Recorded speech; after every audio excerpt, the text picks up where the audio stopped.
So hopefully people understand the border bill now. And just in case for the lefties out there, if you don't, I got something else for you. So the Federation for American Immigration Reform came out with this letter that they sent to Congress. It came out February 5th, 2024. It's the Senate border deal encourages asylum fraud, leaves catch and release in place. It says on Sunday night, Senate negotiators unveiled their long-awaited border security deal for inclusion in President Biden's foreign aid package, and Senate Majority Leader Chuck Schumer is poised to act on the proposal Wednesday. As advertised, the border security deal implements several changes in immigration process. The changes, however, do not fundamentally address the core problems plaguing our system. The bill does not stop asylum abuse. It does not end the Biden administration's illegal use of parole, and it does not end catch and release. In reality, the bill, number one, leaves existing law in place under which the Biden administration has been, quote, illegally releasing illegal aliens encountered at the border. Number two, it does nothing to stop the president's illegal use of parole. Number three, it creates a whole new, quote, claim and release process for asylum seekers that actually encourages asylum abuse. Number four, provides limited expulsion authority for a temporary period of time and exempts huge swaths of illegal migrants. And number five, appropriates billions of dollars to NGOs and Homeland Security to continue the administration's open border policies. Among the many provisions in the 370-page bill, there are two core changes to current law. First, the bill creates a parallel processing path under Section 235B for anyone claiming asylum or other form of humanitarian protection.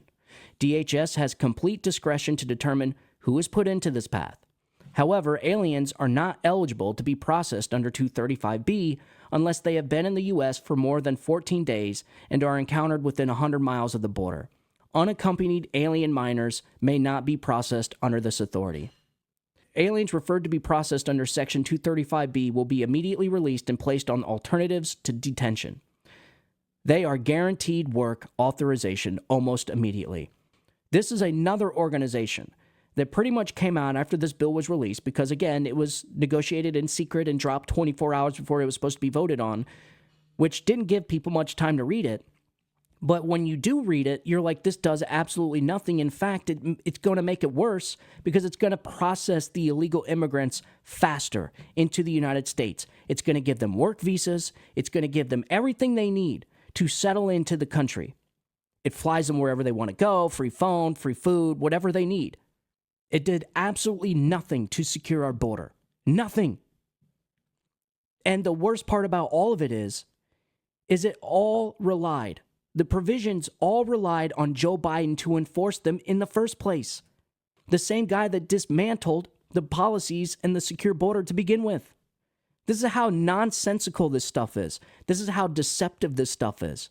It goes into exactly why the bipartisan border bill would not have secured the border and would have made things worse, and it was not bipartisan. I mean, it's just, I don't know how many times we got to go over this. The people that read this bill, okay, the people that actually looked into this bill and took the time to read things and read into the provisions, they know this is a bad bill. But the people that listen to Joe and Mika, the people that listen to MSNBC, CNN, ABC, NBC, the people that listen to the lamestream media, the only thing they know is that Republicans stopped it. And so therefore, that's why the border's bad. Because that's the exact narrative Democrats were trying to create from the very beginning. Because they knew come election time that this border was going to be insane, immigration was going to be nuts because what Joe Biden and Kamala Harris did. And so they were trying to figure out a way that they can blame Republicans. And this is how they do it. They're not dumb, folks. Like the Democrats, they may be evil and cynical, but they are not dumb. They're very smart.